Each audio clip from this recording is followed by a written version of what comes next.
ಚಿನ್ನಾಭರಣ ಕಳ್ಳತನ ಮಾಡಿ ಪರಾರಿಯಾಗಿದ್ದ ಆರೋಪಿಯನ್ನು ಬೆಳಗಾವಿ ಗ್ರಾಮೀಣ ಠಾಣೆ ಪೊಲೀಸರು ಬಂಧಿಸಿದ್ದಾರೆ.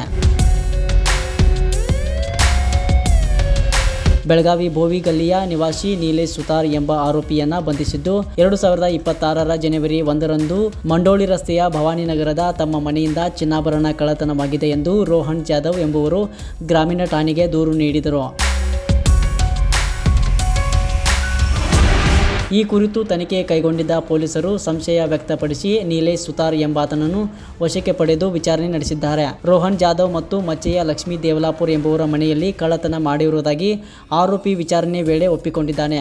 7 ಲಕ್ಷ ರೂಪಾಯಿ ಮೌಲ್ಯದ 45 ಗ್ರಾಂ ಬಂಗಾರದ ಆಭರಣ ಹಾಗೂ 10.9 ಲಕ್ಷ ರೂಪಾಯಿ ಮೌಲ್ಯದ 4 ಕೆಜಿ 179 ಗ್ರಾಂ ಬೆಳ್ಳಿ ಸಾಮಗ್ರಿಗಳನ್ನು ವಶಕ್ಕೆ ಪಡೆಯಲಾಗಿದೆ.